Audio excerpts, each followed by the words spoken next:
Zaman ini justru ditandai dengan semakin banyaknya orang yang mengandalkan harta benda, mengandalkan kekayaan, sehingga seluruh perhatian dicurahkan pada pengumpulan kekayaan dan karenanya sering menjadi rakus yang biasanya diikuti oleh sikap kikir.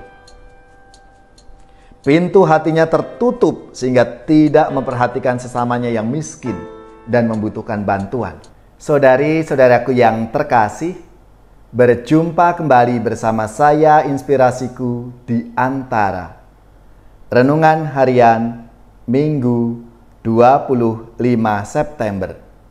Hari Minggu Pekan Biasa ke-26. Semoga kita bersama keluarga, komunitas kita selalu dalam keadaan baik, sehat, dan tetap bersemangat. Marilah kita mengawali renungan kita hari ini dengan tanda kemenangan Kristus. Dalam nama Bapa dan Putra dan Roh Kudus. Amin. Ya Allah, Engkau menyatakan kuasa-Mu yang tak terhingga, terutama dengan menyayangi dan mengasihi kami. Lipat gandakanlah rahmat-Mu atas kami, agar kami mengejar hidup yang Engkau janjikan dan kelak mendapat bagian dalam sukacita surgawi. Dengan pengantaraan Tuhan kami Yesus Kristus Putra-Mu, yang hidup dan berkuasa bersama Dikau dalam persatuan Roh Kudus, Allah sepanjang segala masa. Amin. Dalam nama Bapa dan Putra dan Roh Kudus. Amin. Inspirasi kita hari ini dari Injil Suci menurut Lukas bab 16 ayat 19 sampai 31. Marilah kita siapkan kitab suci kita masing-masing. Kita akan membaca bersama-sama dan merenungkannya. Sekali peristiwa Yesus berkata kepada orang-orang Farisi, "Ada seorang kaya yang selalu berpakaian jubah ungu dari kain halus, dan setiap hari ia bersukaria dalam kemewahan.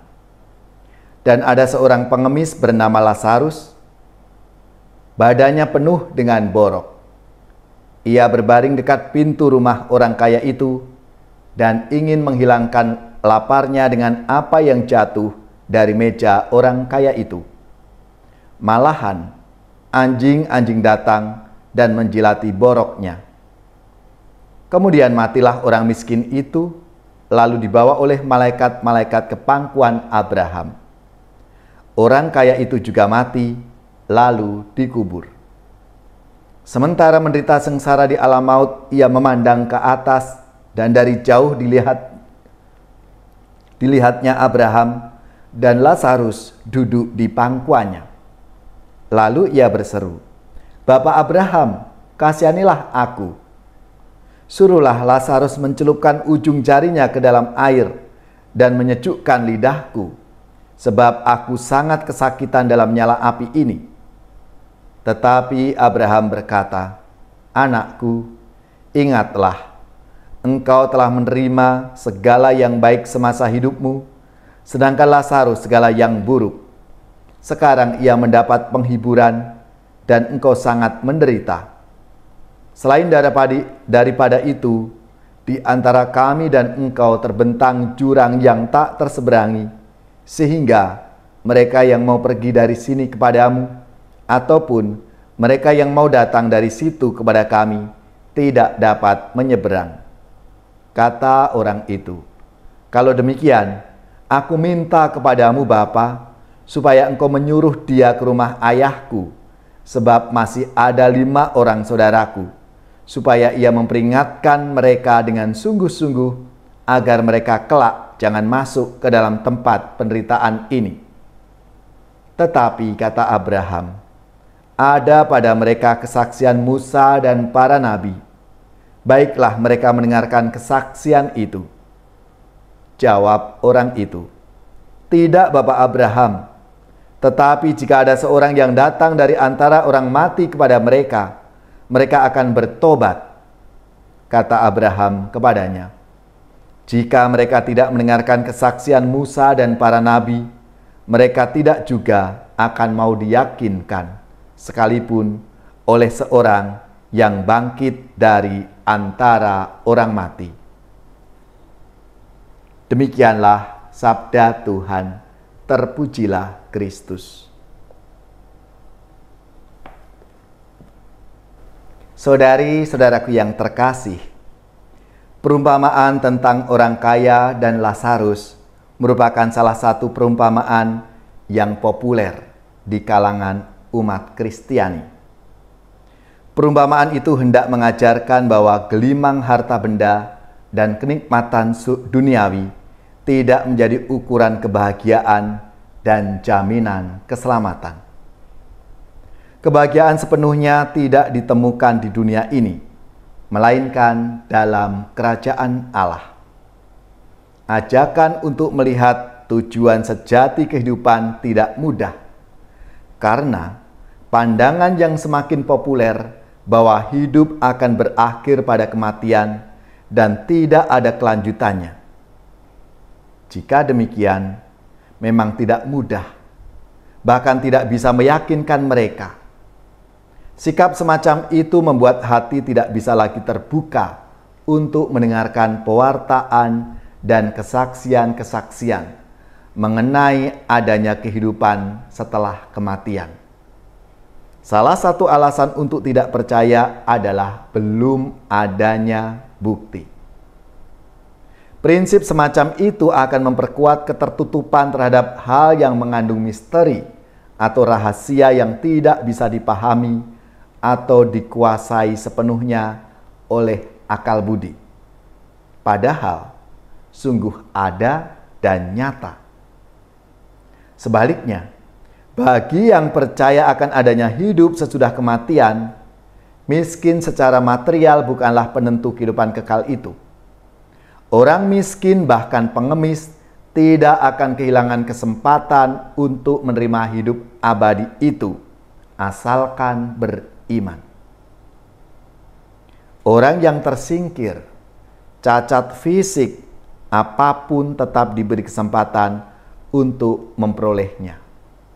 Kenyataannya, iman yang kuat akan kehidupan kekal itu ditemukan pada banyak orang yang hidupnya sederhana, bukan karena terpaksa, tetapi karena memilih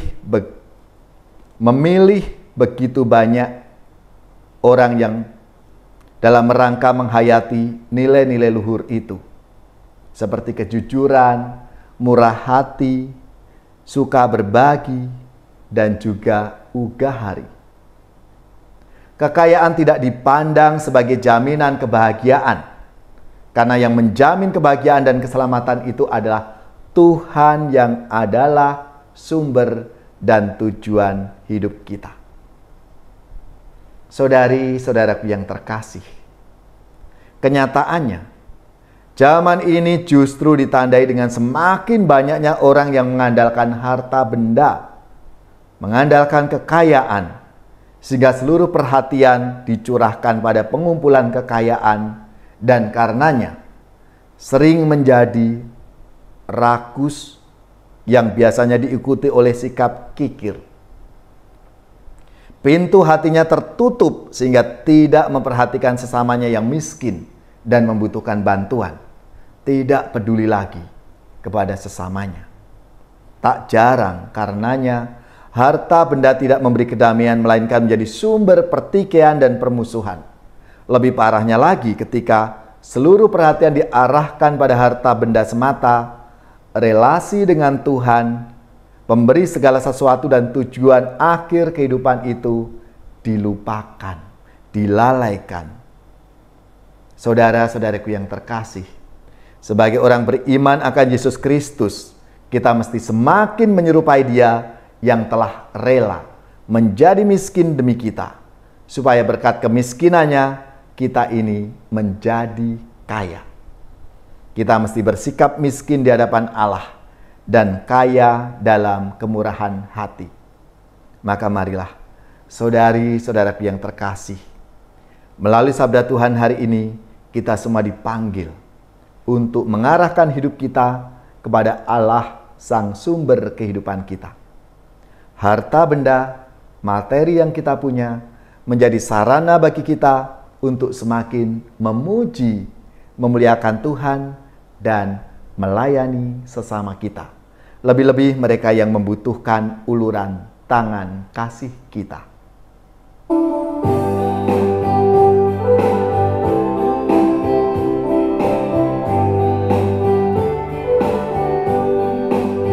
Dengan gembira bersama melangkah, kita semua menghadap Tuhan. Bertepuk tangan nyanyi sukaria, sebab besar kasih setianya. Angkatlah hati jiwa, mohon rahmat berlimpah,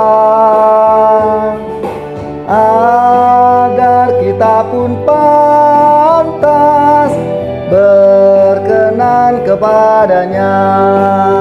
Satukan kami umat-Mu ya Tuhan, dalam Kristus jadi satu warga, hingga kami sehati dan sejiwa memuliakan nama-Mu Tuhan.